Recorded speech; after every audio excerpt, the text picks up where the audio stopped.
Welcome back to Rock Island Line Express. I'm your host, Annika O'Melia, and today I'm bringing you the September 22nd, 2025 Rock Island City Council meeting. The meeting was called to order at 5:45 p.m. with roll call, the Pledge of Allegiance, and a moment of silence. All alderpersons were present: Evans, Hurt, Barnes, Swanson, Parker, Pujols, Healy, plus Mayor Ashley Harris. The meeting kicked off with two presentations. The first from Rock Island Housing Authority and Community Home Partners. Executive Director John Chow presented the history and future of affordable housing in Rock Island. He explained how federal funding shortfalls forced housing authorities to reposition assets, shifting from old public housing to mixed income, mixed finance developments.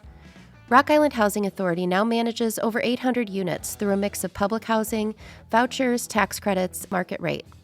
Recent investments include $14 million at Lincoln Residences, $10 million at Cascade Gardens, and $14 million at Linden Lane. Upcoming is a 25 single-family veteran homes project with on-site support services, which will be located by the McDonald's off of 11th Street. John also reviewed a proposed senior housing redevelopment at Valley Homes, which will be 62 apartments and duplexes for seniors. This is still pending approval and financing and all the things. Some council discussion occurred around using local contractors and how union versus non-union bids affect competitive state tax credit scoring. Next up, the third place QC. Co-founders Christy Adamson and Chloe Miller described their soon-to-open daytime drop-in center downtown for people experiencing homelessness.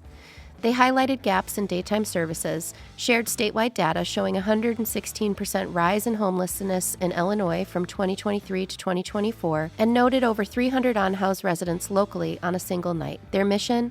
A safe, low-barrier space with hygiene supplies, mail services, restrooms, referrals, and relationships that help people stabilize. They asked the city for a clear path to open October 1st, despite licensing delays, and urged collaboration among regional partners. Next up, proclamations. September 15th to October 15th, recognized as Hispanic Heritage Month, and the Marching Avenir High Steppers drill team did a performance and was recognized by the City Council. Next up, public comments.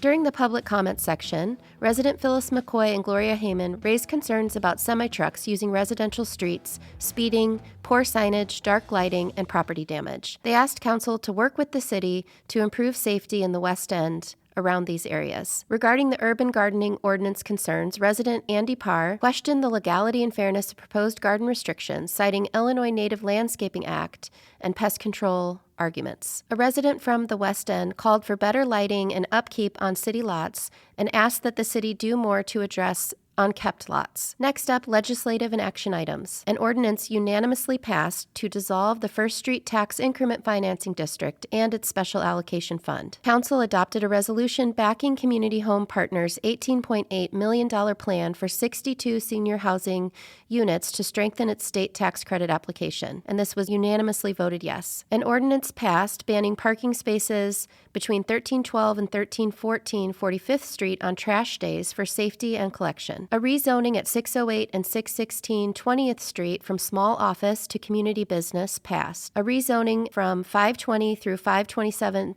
19th and 20th Street from mixed residential office to downtown business district to encourage redevelopment passed. The urban agriculture regulation passed in a 6-1 vote. Alderman Parker voted no.